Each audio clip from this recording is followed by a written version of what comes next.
अहमदनगर शहरात मकर संक्रांतीच्या दिवशी झालेल्या पोलीस खात्यामार्फत मॉकड्रिलचे व्हिडिओ समाज माध्यमावर व्हायरल करण्यात आले। या व्हिडिओमध्ये अतिरेक्याची भूमिका साकारून जाणून बुजून नारे तकबीर अल्लाहू अकबरची घोषणा दिलेल्या दिसत आहेत। यामुळे समाजात वैर व तेढ निर्माण झाली आहे। धार्मिक भावना दुखावल्या गेल्या। ज्या पोलीस अधिकारी व कर्मचारी यांनी अतिरेक्यांची भूमिका साकारून जाणून बुजून नारे तकबीर अल्लाहू अकबर या घोषणा दिल्या, त्यांचा शोध घेऊन त्यांना निलंबित करण्यात यावे व तसेच गृह मंत्रालयाने सदर प्रकरणातील दोषींवर कारवाई करावी अशा मागणीचे निवेदन ऑल इंडिया मजलिस ए इत्तेहादुल मुस्लिमीन अहमदनगर अध्यक्ष सरफराज जागीरदार यांनी पोलीस निरीक्षक भिंगार कैंट पोलीस स्टेशन यांना दिले आहे। पुलिस विभाग की ओर से जो मॉकड्रिल की गई है उसमें नारे तकबीर अल्लाहू अकबर के नारे लगाए जा रहे हैं कि हद तक सही है? इससे ज़्यादा शर्मनाक और अफसोस बात हो नहीं सकती है कि अगर पुलिस डिपार्टमेंट में काम करने वाले अगर पुलिस वालों की जहनीत अगर ऐसी हो गई है तो इससे ज़्यादा क्या निंदनीय हो सकता है कि आप मॉकड्रिल के दौरान किसी एक बंदे को पकड़ते हैं और ये बताते हैं कि वो आतंकी है, और वो आतंकी जो ख़ुद एक पुलिस वाला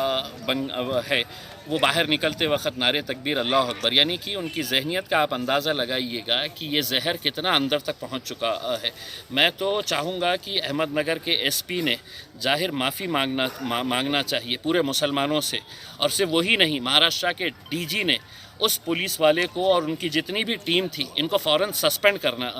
चाहिए। इनको उस वर्दी के लायक ही नहीं है, क्योंकि जब वो वर्दी पहनते हैं तो वो जात नहीं देखी जाती है, वो इंसाफ करने के लिए है और हर एक के लिए वो वर्दी बहुत सम्मानपूर्वक है। हमारे लिए भी हम उस वर्दी का बहुत सम्मान करते हैं, लेकिन जब ऐसे घटिया लोग उस वर्दी के ऊपर दाग लगाते हैं तो मैं समझता हूँ कि महाराष्ट्र के डीजी ने और महाराष्ट्र के होम मिनिस्टर देवेंद्र फडणवीस साहब ने भी महाराष्ट्र के नहीं पूरे हिंदुस्तान के मुसलमानों से माफ़ी मांगना चाहिए कि ये जो हुआ है ये बहुत गलत हुआ है। बड़ी निंदनीय घटना जो अहमदनगर के शहर में हुई, और वो किया गया एक पुलिस प्रशासन की तरफ से। जिस तरीके से मैं आपको बताना चाहूँगा कि मकर संक्रांति के दिन जिस मालीवाड़ा बस स्टैंड के ऊपर मॉक ड्रिल की गई अहमदनगर पुलिस की तरफ से, तो उसके अंदर नारे तकबीर अल्लाहू अकबर का नारा दिया गया और ऐसा बताया गया कि जिसके अंदर मुसलमान ही आतंकवादी होते हैं, और वो जो भी एक्टिंग था, मॉक ड्रिल था जो कर रहे थे, वो उससे मुस्लिम समाज के सेंटिमेंटल हिट हुए। उसमें जिस तरीके से हमारे मुस्लिम समाज की भावना दुखी, तो मैंने जाकर यहाँ पर मेरी खुद की फिरियाद का एप्लीकेशन भिंगार पुलिस स्टेशन में दिया, और उसमें मैंने मांग की है कि जितने लोग हैं जिन्होंने हमारे समाज की, पूरे देश के अंदर नहीं पूरी दुनिया के अंदर मुसलमान रहते हैं, इनकी भावना दुखी है। मैं आपके माध्यम से ये कहना चाहता हूँ कि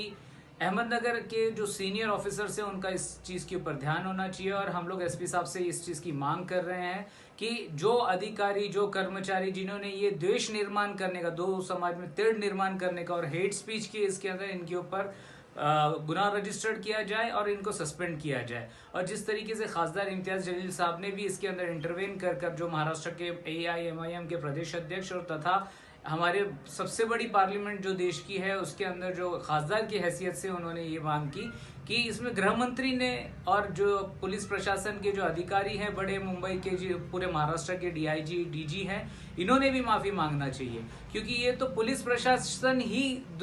दुष्परिणाम के यहाँ पर कृत्य कर रही है। तो इसी तरीके से मैंने आपके माध्यम से कहा कि बड़ी निंदनीय घटना है अहमदनगर, जो खासदार की हैसियत से उन्होंने ये मांग की कि इसमें गृह मंत्री ने और जो पुलिस प्रशासन के जो अधिकारी हैं, बड़े मुंबई के जो पूरे महाराष्ट्र के DIG DG हैं, इन्होंने भी माफ़ी मांगना चाहिए, क्योंकि ये तो पुलिस प्रशासन ही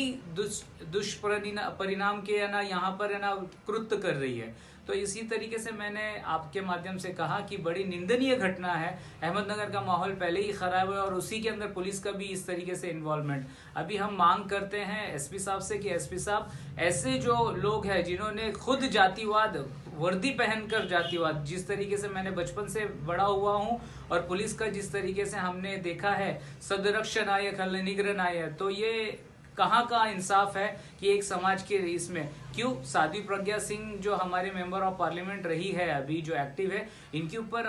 देशद्रोह के केस नहीं चले? हमारे भगवा आतंकवाद के खिलाफ के अंदर हेमंत करकरे साहब ने अपनी शहादत दी। बहुत सारे केसेस ऐसे हैं। कर्नल पुरोहित के ऊपर देशद्रोह का केस चल रहा है, इनके ऊपर आतंकवाद का केस चल रहा है। क्या ये लोग जेल में नहीं रहे? उन लोगों का कौन सा समाज है जिसके ऊपर क्यों सिर्फ और सिर्फ मुसलमानों के नारे के? हमारे अल्लाह जिसको हम मानकर